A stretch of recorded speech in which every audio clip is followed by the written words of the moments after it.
जय भीम, जय संविधान। देश के गृह मंत्री अमित शाह द्वारा संसद भवन में जो देश के महामानव, महिलाओं के उद्धारक, दलितों के मुक्तिदाता, भारत देश का संविधान निर्माता डॉक्टर बाबा साहब आम्बेडकर का जो घोर अपमान किया है, वो अपमान बाबा साहब के अन्याय कभी भी सहन नहीं करेंगे।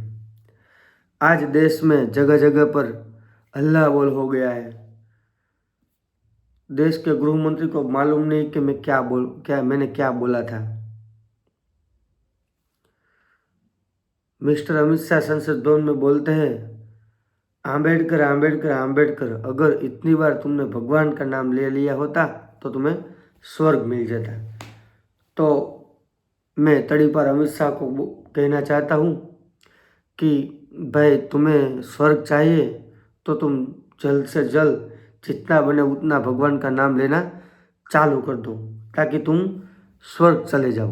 और तुम्हारी वजह से जो कईयों पे झूठे मुकदमे दाखिल करके तुमने कईयों को जेल भेज दिया है। जज लोया जो सीबीआई के जज थे, उनको भी कहीं पे पहुंचा दिया है। और तुम यहाँ पे नरक में जी रहे हो और दूसरों को सलाह दे रहे हो कि इतनी बार भगवान का नाम लो तो तुम्हें स्वर्ग मिल जाता। तो तुम जितना बने उतना भगवान का नाम लेना चालू कर दो और तुम स्वर्ग चले जाओ, ताकि तुम्हारे वजह से जो लोग परेशान हो रहे, हैरान हो रहे, वो उनके परिवार से सुखद जीवन बिता सके। और अगर भगवान का नाम लेने से स्वर्ग मिलता है तो तुम्हारे जो भगवाधारी जो संसद में बैठे हैं ना, उनको बोलो मंदिर मठ में जाके भगवान का नाम लेना चालू कर दे, ताकि जल्द से जल्द उसको स्वर्ग मिल जाए और तुम भी उसके साथ ही चले जाओ। हमें स्वर्ग नरक नहीं चाहिए। हमें तो जीते जी बाबा साहब आम्बेडकर ने यहाँ पे स्वर्ग ही दे दिया है। और तुम बोल रहे हो ना आम्बेडकर आम्बेडकर क्या है, तो तुमको क्या मालूम आम्बेडकर क्या है? आम्बेडकर हमारा स्वाभिमान है, आम्बेडकर हमारी जान है, आम्बेडकर हमारा श्वास है, आम्बेडकर हमारी विचारधारा है, आम्बेडकर हमारा सम्मान है, आम्बेडकर हमारी प्रेरणा है। और तुम्हें जो संसद में बड़ी बड़ी बातें बोल रहे हो ना, वो भी बाबा साहब आम्बेडकर की देन है। और बाबा साहब के अन्यायी जब जय भीम का नारा लगाते ने, तो उनके शरीर में 40,000 का पावर आ जाता है।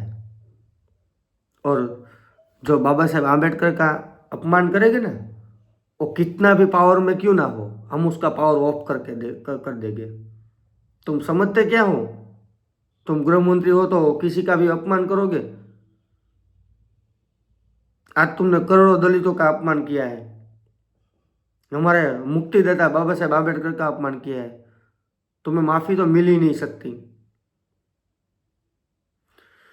समग्र देश के बहुजनों, दलितों, पिछड़ों को मैं कहना चाहता हूँ, आज हमारे मुक्तिदाता डॉक्टर बाबा साहब आम्बेडकर का अपमान किया है, हमारा अपमान किया है, उसको किसी भी तरह से माफ़ी नहीं मिलनी चाहिए।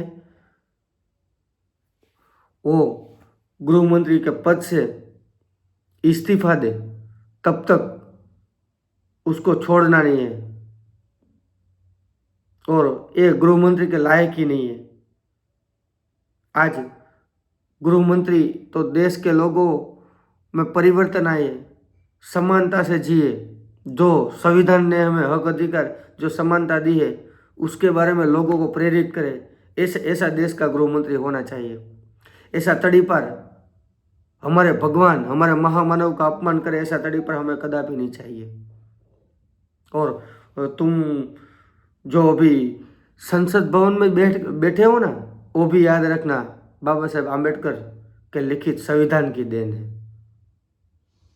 तुम्हारे मन में कुछ हो ही नहीं, तुम हमारे सामने कुछ हो ही नहीं, तुम समाज के नौकर हो।